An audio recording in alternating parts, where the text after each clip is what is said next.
बोलो सतगुरुदेव की जय। बंदी छोड़ सतगुरु रामपाल जी महाराज की जय हो। सत साहिब। मैं रामचंद्र, औरैया, उत्तर प्रदेश। मेरा मोबाइल नंबर मेरे स्क्रीन पर लिखा हुआ है 9760024101। किसी भी भक्त आत्मा को मुझसे बात करनी हो तो कर सकता है। संत रामपाल जी महाराज के जजमेंटों के विषय में, ज्ञान के विषय में बात ना करें, क्योंकि ज्ञान तो संत रामपाल जी महाराज से ज़्यादा कोई नहीं दे सकता। जिसको बात करनी हो जजमेंट के विषय में बात कर सकता है। संत रामपाल जी महाराज जेल क्यों गए, कैसे गए, कब आएंगे, कैसे आएंगे, ये सारी बातें जान सकता है। मित्रों, बहनों और भाइयों, सभी भगत भाइयों और बहनें कृपया ध्यान से सुने। 17 फरवरी संत रामपाल जी महाराज का बोध दिवस मनाने वाली आत्माएं जरा विचार करें। एक तरफ तो आप सभी लोग ये कहते हैं कि संत रामपाल जी महाराज स्वयं परमात्मा हैं, उनको कौन जेल में डाल सकता है। दूसरी तरफ तुम मूर्ख लोग 17 फरवरी का बोध दिवस मनाते हो, यानी 17 फरवरी को संत रामपाल जी महाराज को ज्ञान हुआ, उससे पहले वो अज्ञानी थे आप लोगों के हिसाब से। क्योंकि यदि आपका विवेक शून्य ना होता तो आप 17 फरवरी को बोध दिवस नहीं मनाते और ना ही भंडारा करते, ना भंडारे में जाते, ना भक्तों को बुलाकर अपने घर पे खाना खिलाते जिवाते उस उद्देश्य से। तो भगत भाइयों, आप सभी लोग भेड़ चाल चल रहे हैं। संत रामपाल जी महाराज ने जो ज्ञान दिया था उसको आप लोगों ने साइड में कर दिया और देखा देखी लोगों की आचरण को आप लोगों ने अपना लिया। संत रामपाल जी महाराज ने कहा था कि बेटा, जब कोई बात समझ में ना आए तो सत्संग सुना करो, मेरे सत्संगों से ही सारी शंका का समाधान होगा। और आप लोग सत्संग सुनते नहीं हो, सिर्फ आदेश मानते हो कि जैसा पीला पर्चा आया आपने आदेश मान लिया कि गुरुजी का है। कैसे आप प्रमाणित करेंगे कि गुरुजी का ही पर्चा है? बहुत सी ऑडियो वीडियो पर्चा इंटरनेट के माध्यम से जो वायरल होते हैं वो फर्जी होते हैं, बनाए जाते हैं, एडिट किए जाते हैं। आपकी ही शक्ल का मैं दूसरा व्यक्ति बना दूं और आपकी आवाज़ में बोलता हुआ, फिर आप उसे क्या कहेंगे? इसलिए भगत भाइयों, जागो और इन मैनेजमेंट से, राष्ट्रीय समाज सेवा समिति से, गुरुजी का जो भाई है महेंद्र से, गुरुजी की जो बेटी है मंजू से, वीरेंद्र से, विजेंद्र से, इनसे प्रश्न करिए आप कि गुरुजी के खिलाफ गवाही किसने दी है। यदि वो कहें कि सरकार ने दी है, आर्य समाजियों ने दी है, तो उनसे आप जजमेंट की कॉपी मांग सकते हैं। इतना तो अधिकार आपको है, क्योंकि आप संत रामपाल जी महाराज के बच्चे हैं, शिष्य हैं। जैसे वीरेंद्र और मंजू संत रामपाल जी महाराज के बच्चे हैं, उससे बढ़कर कहीं आप वचन के बच्चे हैं। गुरुजी ने स्वयं कहा है कि आप लोग मेरे ज़्यादा प्यारे बच्चे हैं, क्योंकि संत रामपाल जी महाराज जी ने काफ़ी वर्षों पहले कह दिया था कि मेरी 4 संतानें थीं जो कि अब नहीं हैं।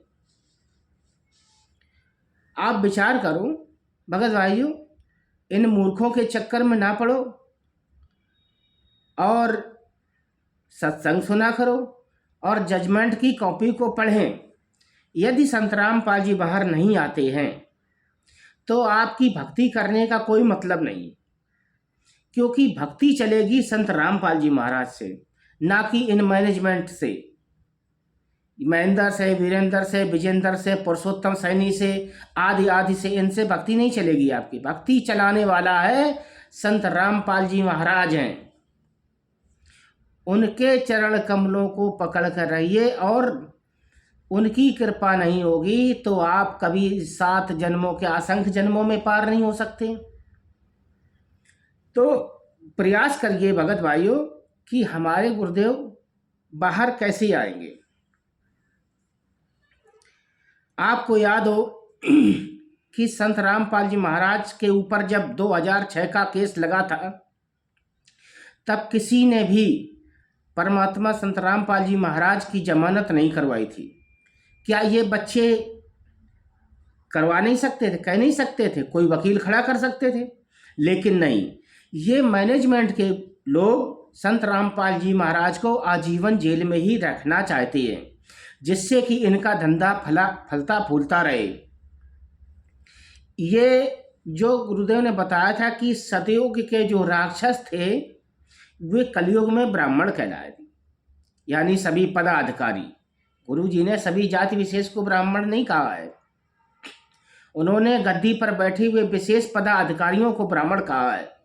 ठीक उसी प्रकार से ये महेंद्र, विजेंद्र, पुरुषोत्तम सैनी जो बड़े बड़े पदाधिकारी बने बैठे हैं, संत रामपाल जी महाराज के नाम से झूठी चिट्ठियां डालते हैं। जैसे कबीर साहब के नाम से झूठी चिट्ठियां डाल दी थी, भंडारा है, 3 दिन का भंडारा करेगा कबीर। ठीक इसी प्रकार से ये लोग पीला पर्चा निकालते हैं और आप लोगों के बीच में डालते हैं, और आप लोग आंख बंद करके कबूतर की तरह वहाँ चले जाते हैं कि आज बौद्ध दिवस है, फलाना दिवस है, कभी प्रकट दिवस है, आदि आदि। विचार करो कभी संत रामपाल जी महाराज को कितना कष्ट हो रहा होगा। माना कि वो परमात्मा है, ठीक है, आप 10x10 की कोठरी में रहकर देखें किसी एक दिन बंद होकर के, आपको नानी याद आएगी। फिर वो परमात्मा असंख्य ब्रह्मांड का स्वामी को आप लोगों ने जेल में पहुंचा दिया। आप लोगों ने ही पहुंचाया है, ये याद रखें। किसी बाहरी आदमी ने नहीं पहुंचाया संत रामपाल जी महाराज को। संत रामपाल जी महाराज को जेल में पहुंचाने वाले उनके ही शिष्य हैं। उनसे यदि आपको विश्वास नहीं है तो आप जजमेंट की कॉपी मांगे महेंद्र से, वीरेंद्र से, विजेंद्र से, मंजूदासी से, इन लोगों से मांगे, और सत्संगों को सुने, और बहुत ही सटीक जानकारी आपको मिलेगी एक पुस्तक में। उस पुस्तक का नाम है ज्ञान अमृत एवं षड्यंत्र का विष। वो एक ऐसी पुस्तक है जो आपकी नसों को हिलाकर रख देगी, यानी बुद्धि विकास केंद्र समझो से। इस पुस्तक को आप बुद्धि विकास केंद्र समझ सकते हैं, क्योंकि परमात्मा की दया से सीनियर एडवोकेट सासाराम के शशि भूषण दास जी ने पुस्तक को लिखा है, प्रमाणित किया है, प्रमाणित है पुस्तक। यदि इसमें कोई त्रुटि पाई जाती है तो आप शशि भूषण दास के ऊपर मुकदमा दायर कर सकते हैं, और मुझ रामचंद्र दास के ऊपर भी मुकदमा दायर कर सकते हैं, क्योंकि मैं रामचंद्र दास आपको ये पुस्तक पढ़ने के लिए कह रहा हूँ। इसलिए इसमें यदि कोई त्रुटि पाई जाती है तो मैं भी बराबर का दोषी पाया जाऊंगा, और मेरे खिलाफ भी FIR कोर्ट में करें। लेकिन एक बार गुरुदेव के कहने पर जो गुरुजी ने कहा है कि अन्य धर्मों के गुरुओं की भी पुस्तकें पढ़नी चाहिए, जब परमात्मा कहते हैं कि अन्य धर्म गुरुओं की भी पुस्तकें पढ़ लो, तो उसमें तो नाम खंड नहीं होता। तो फिर परमात्मा की जजमेंट की कॉपी और परमात्मा का ज्ञान इस पुस्तक में लिपिबद्ध है, तो फिर आपका नाम खंड कैसे हो जाएगा? और नाम तो अखंड है। कृपया भगत भाइयों विचार करें, गंभीरता से सोचें, मनन करें और इस पुस्तक को आप लोग एक बार अवश्य पढ़ें। मेरी आप लोगों से गुजारिश है कि एक बार, सिर्फ एक बार इस पुस्तक को आप पढ़ें। यदि आपको ऐसा लगता है कि नाम खंड हो गया तो आप भैया दोबारा नाम शुद्ध करवा लेना, क्योंकि नाम शुद्ध कराने की मशीनें तो लगी हुई जगह जगह। आपने हजारों गलतियां की होंगी, कई बार नाम शुद्ध कराया होगा। मेरा ये मानना है कि कई बार आप लोगों ने नाम शुद्ध कराया होगा और आगे भी कराओगे, क्योंकि आप लोगों को मर्यादा तोड़ने का कोई भय ही रहा नहीं। इसलिए एक बार इस पुस्तक को पढ़ें, ये मेरी आप लोगों से गुजारिश है। इसके बाद आप मुझसे संपर्क कर सकते हैं। सत साहिब।